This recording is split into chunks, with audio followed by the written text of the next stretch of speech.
뜨거운 사랑과 믿음으로 우리 청년들을 영웅시나 창조의 주인공으로 키워주신 경의하는 총비서 동지의 불멸의 업적은 백두산 영웅청년 발전소 건설장을 현지지도 하신 2015년 4월 19일 이날에도 뜨겁게 새겨져 있습니다. 경의하는 김정은 동지께서는 2015년 4월 19일 백두산 영웅청년 발전소 건설장을 찾아주셨습니다.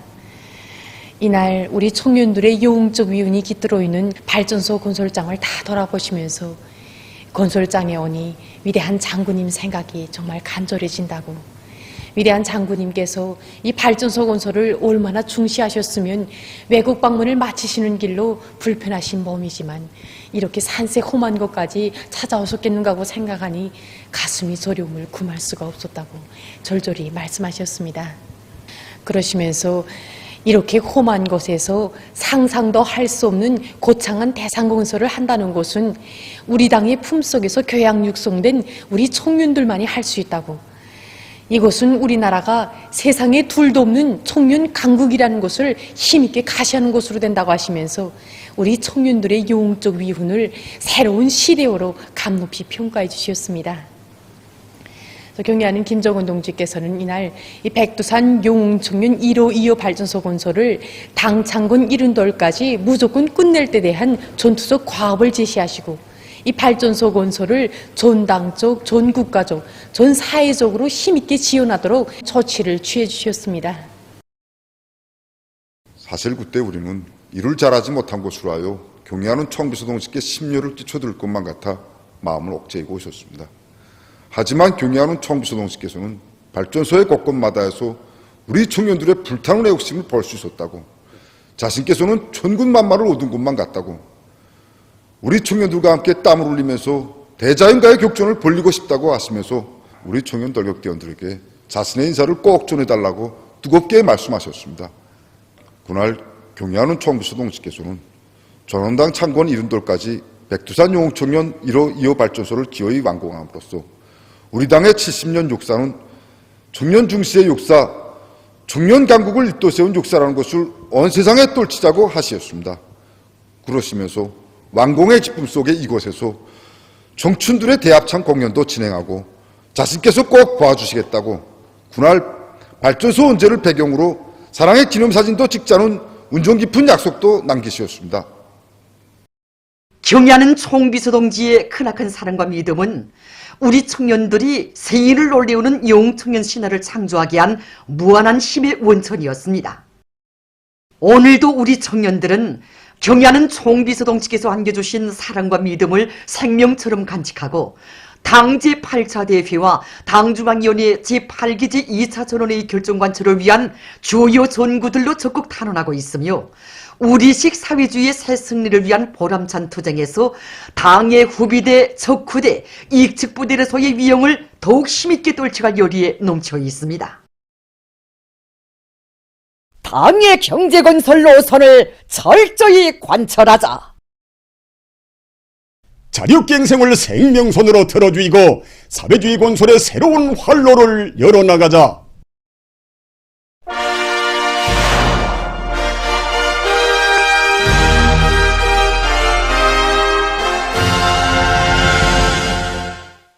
당 제8차 대회에서는 경공업 부문에서 원자재의 국산화, 재자원화를 생명선으로 틀어지고 나갈 때 대해 중요하게 강조했습니다. 이 문제 해결에서 좋은 경험을 창조하고 있는 랑랑 용해군인 수지용품 공장을 고진양 기자가 취재했습니다. 이 공장에서 주목되는 것은 우리 주변에서 수집할 수 있거나 또 앞으로도 계속 확보할 수 있는 원천을 올바로 장악하는 정연한 원료 수집 체계를 세워서 재자원화의 폭을 부단히 넓혀온 것입니다. 우리 공장에는 그 말할 줄 모르는 원료 창고라고 하는 그 파수지 교환 매대가 있습니다. 20년 전에 생겨났습니다. 그래서 그때에는 공장에서 생산하는 여러 가지 수지 제품들을 가지고 주변의 주민들을 대상으로 해서 이 파수지를 받아서 교환해 주는 방법으로 진행했습니다. 그러나 그 원료량은 제한되어 있고 시원하게 그 생산을 할 수가 없었습니다. 그래서 지금 공장에서는 시내 여러 곳의 수매기관과 용계 밑에 수매소들에 나가서 원료를 고도 두리는 이런 사업을 진행했습니다. 점차 확대해서 지방에까지 나가서 파수지를 구입하는 정연한 체계를 세워 나왔습니다. 이렇게 고도 두린 파수지량은 매달 수십 톤에 달하고 있습니다. 제자원화 사업이 시작될 당시 파수지 이용률이 원료의 20% 정도였다면 지금은 65% 이상까지 올라갔다고 합니다. 이렇게 많은 파수지를 원료를 이용하면 제품의 질이 떨어지지 않겠는가 하는 우려도 없지 않았다고 합니다. 제자환 제품이라고 해서 질이 나빠가지고 소비자들 속에서 이거 전혀 쓰지 않고 그다음에 이거 인기가 없으면 아무리 많이 생산해도 필요가 없지 않습니까? 그래서 우리 가면 이거 질을 높일 것인가 이 방법을 대중적 기술력 신에서 찾았습니다. 제품 유시임이 보면서 거기서 연구하기도 하고 과학질 작업실에 올라가서 서로 배우기도 하고 그다음에 서로 모여가지고 이거 토론하고 논쟁하고 하면서 이 방법을 찾아서 생산해 다니겠습니다. 이 안전모가 이번에 우리가 새로 기술 혁신을 해서 생산한 제품입니다. 재생원료가 60% 이상인데 우리 본 제품 못지 않다고 생각합니다. 현존 설비를 합리적으로 개조하고 또 부족한 생산 공정들을 보강하는 방법으로 이 제자원화 생산 공정을 확립해 놓았습니다. 여기 보이는 이 설비들 모두가 우리 노동자들이 착상한 기술 혁신안들에 의해서 이거 개조된 것입니다. 공장에서는 우리 노동자들이 하는 이 착상 하나하나를 다 중히 여겨주고 또 능이 가능하다고 생각되는 것이라면 능력 있는 기술자들을 동원해서 적극 도와주고 있습니다. 제자원화의 운용을 고려합니다. 이거 우리가 살펴냅니다. 제일 중요한 게 사단의 내비를 효과적으로 이용하는 것입니다. 각이한 재능을 가진 사람들 이게 큰 미천입니다. 대중적으로 주체적으로 지혜를 합쳐야 합니다. 모를 것은 하나도 없습니다. 쓸모없이 버려지는 것을 재생용하는 것도 하나의 전략입니다. 누가 무엇을 어떻게 횟수를 이용하고 있는가 이에 대한 관심의 폭이 점점 넓어지고 있습니다. 이들의 경험은 하나도 버릴 것이 없다는 관점을 가지고 제자원화 사업을 근기 있게 내밀 때 실질적인 단위 발전을 가져올 수 있다는 것을 말해주고 있습니다. 유위는 곁에, 방도는 대중 속에 있었습니다. 조선과학기술 청년맹중앙위원회에서 과학기술 선전 보급 사업을 개선하기 위한 데 힘을 넣어 그 실효성을 높여나가고 있습니다. 경제로서가 인민생활에 입하지 않은 기기가 이렇게 되도록 과학술 활동과 선전 보급 사업을 진행하고 있습니다. 모든 공장 기업소와 과학술 활동에 대한 발표를 이미 시각에 조직할 수 있는 화상회의 체계를 구축해 놨습니다. 우리가 금속화학공업을 비롯한 인민경제 여러 부분에서 제기되는 긴절한 과학시적 문제들을 종자로 잡고 발표와 현상모집, 학술 토론회 등 여러 가지 과학술 활동들을 진행하고 있는데 실제 우리가 현장에서 제기되는 문제들을 가지고 강습을 조직하고 하니까 지난 시기에 비해 참가율이 대단히 높습니다. 또 과학연구 성과들을 서로 공유하고 기술 방조를 요구하는 단위들에는 우리 협회 일꾼들을 공장기업소들이 내려보내줘서 한 단위의 연구 성과가 여러 단위에 도입돼서 전국에 일반화되고 있습니다. 지금 각지에서 관계 체계와 시설물들을 복원하고 관수 면적을 늘리기 위한 사업이 본격적으로 벌어지고 있는 속에 평양시에서 관계 시설들을 정비하기 위한 사업을 실속 있게 진행하고 있습니다. 지난해까지 우리가 군적으로 박관계 한원복구 사업을 10%밖에 하지 못했습니다. 올해 들어와서 전반적인 박관계를 다 한원복구해야 되겠다. 이는 계획을 세웠습니다. 그래서 이 사업을 군적인 사업으로 지금 내밀고 있습니다.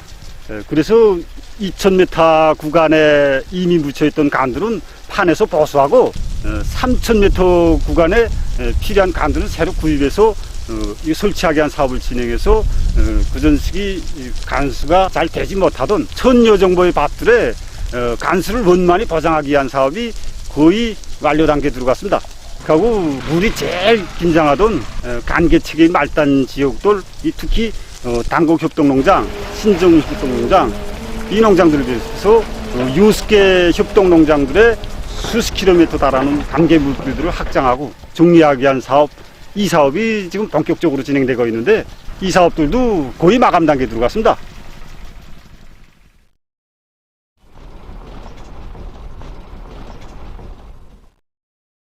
지금 우리 구역 안의 농장들에서는 분식 간수를 많이 하지 못했습니다. 고랑식 간수에 치우치다 보니까 물이 포전에서 들어가는 물량이 초 포전은 물이 많이 들어가지만 마지막 포전에는 물량이 적어서 그 물량 부족으로 해서 생육과 생산에 막대한 정을 줬습니다. 그래서 올해 분식 간수 면적을 결정적으로 늘려야 되겠다.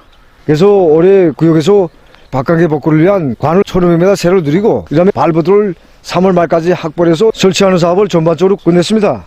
또 이제 2,500m의 물길 가시기 하고 그다음에 물길 확장 이 사업을 강하게 내미는 것과 함께 1,000m의 물길을 조성해가지고 물온천도를 원만히 확보할 수 있게 하였습니다. 또한 이제 물온천이 확보된 조건에 맞게끔 양수공들이 책임과 역할을 높여서 양수 소비도를 망가져갈 수 있게 대책하고 있습니다.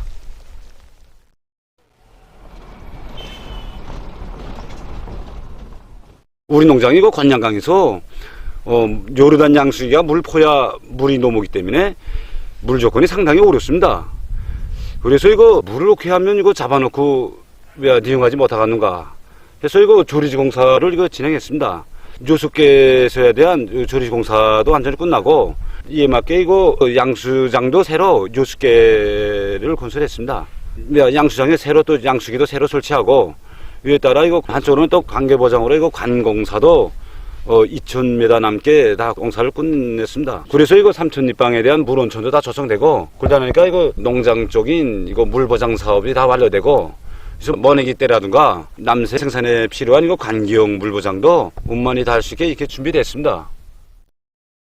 저곡 산천을 푸른 숲 우거진 인민의 낙원으로 전변시키기 위해서 각지에서 나무 심기를 힘있게 벌이고 있습니다. 청진시 청암구역에서는 범출 나무 심기를 전군중적 운동으로 활발히 전개해 나가고 있습니다. 우리 구역의 주변 산들은 대체로 해양성 기후 영향을 많이 받는 조건에서 금약성과 같은 사름률이 높고 수정이 좋은 나무들을 기술해서 심고 있습니다. 여기다가 기름 밤나무라든가 딴나무라든가 이런 산열매 나무들을 적적이 배합하는 원칙에서 산림을 조성하고 있습니다. 그리고 나무를 심는 데만 그치는 것이 아니라 산림률을 높이는 데 마을을 받고 감독원들이 현지에서 나무 심기 설정이 등 기술적 요구들을 하나하나 해설도 해주고 실지 보여도 주면서 직수사업에 하사나 같이 떨쳐나서도록 하고 있습니다. 나무를 심는 사업은 산림경영서 일꾼들이나 또 구역 안의 책임 일꾼들에게 국한된 사업이 아니라고 봅니다. 오늘은 우리가 덕을 보지 못해도 앞으로 우리 후대들은 덕을 보리라는 심정을 안고 한 그루 한 그루의 나무를 정성껏 심어가고 있습니다. 시중군 산림경영서에서 범출 나무 심기를 과학기술적으로 하기 위한 사업에 힘을 넣고 있습니다. 군 산림경영서의 일꾼들과 정업원들은 수종별로 산열매 나무림을 조성할 산림구역을 확정하고 식용 및 약용 가치가 있는 나무를 많이 심는 것과 함께 산나물과 약초를 배합해서 산을 효과적으로 이용하기 위한 사업에도 깊은 관심을 돌리고 있습니다. 18일 시점에서 세계적인 감염자 수는 1억 4,198만여 명이고 사망자 수는 303만 2,100여 명에 달했다고 합니다. 최근 아시아 지역에서 감염자가 급증하고 있다고 합니다. 지난 1월부터 3월 중순까지만 해도 7만 내지 8만 명 정도였던 그 대륙적인 하루 감염자 수가 3월 말부터 급격히 증가해서 4월 중순에 이르러서는 30만 내지 40만여 명에 달한다고 합니다. 아시아에서 피해가 제일 심한 나라는 인디아라고 합니다. 인디아에서는 지난 17일 하루 동안에 26만여 명의 감염자가 발생해서 또다시 최고 기록을 갱신했다고 합니다. 이날 하루 사망자 수도 약 1,500명에 달했다고 합니다. 감염자 수가 매일 최고 기록을 내고 있는 것과 관련해서 이 나라 정부는 악화되는 현 상황을 억제하기 위해 완전 봉쇄 조치를 취했다고 합니다. 한편 튀르키예에서는 매일 5만 명 이상의 감염자와 250명 이상의 사망자가 등록되고 있다고 합니다. 이 나라 보건성은 최근 감염자의 약 75%가 영국 변종 비루스 감염자들이라고 밝혔습니다. 이란에서는 매일 2만 명 이상이 비루스에 감염되고 300명 이상이 목숨을 잃고 있다고 합니다. 이 나라 대통령은 자국에서 악성 전염병의 4차 파동이 일고 있다고 하면서 전국의 85% 이상에 달하는 지역들을 위험지대로 지정하고 엄격한 제한 조치를 실시하도록 했다고 언급했습니다. 일본에서도 전염병 피해가 계속 확대되고 있습니다. 이 나라에서는 최근 하루 감염자 수가 연일 4,500명 이상을 기록하고 있다고 합니다. 한편 라틴 아메리카 지역에서도 전염병 피해가 계속 확산되고 있다고 합니다. 세계적으로 하루 사망자 수가 제일 많은 브라질에서는 18일 하루 동안에 약 3,000명이 또 목숨을 잃어서 총 사망자 수가 37만여 명에 달한다고 합니다. 칠레에서는 집중치료실 환자의 95%가 악성 비루스 감염자들이라고 합니다. 수도 산티아고에서는 전염병의 2차 파동으로 사망자가 2배로 늘어났다고 합니다. 한편 에콰도르에서도 최근 감염률이 증가하고 있다고 합니다. 해당 기관이 밝힌 데 의하면 이 나라의 감염률은 최근에 들어와 40% 이상 증가했다고 합니다. 다음 소식입니다. 최근 이집트에서 료객 열차가 탈선되는 사고가 발생했습니다. 4개의 차량이 철길에서 탈선되면서 11명이 목숨을 잃고 100여 명이 부상당했다고 합니다. 사고 원인은 현재 조사 중에 있으며 현지에서 구조 작업이 진행되고 있다고 합니다. 다음, 케니아에서 코끼리 보호 사업에 힘을 넣고 있다고 합니다. 최근 이 나라의 해당 기관이 밝힌 데 의하면 지난해 코끼리 밀렵 행위가 2013년에 비해서 약 96% 줄어들었다고 합니다. 코끼리 마리수는 지난 30년 동안 해마다 약 2.8%씩 늘어났다고 합니다. 이것은 정부가 코끼리 밀렵과 상하 밀수 행위를 막기 위한 조치와 국제적 협력을 강화한 데 기인된다고 합니다. 보도를 마칩니다.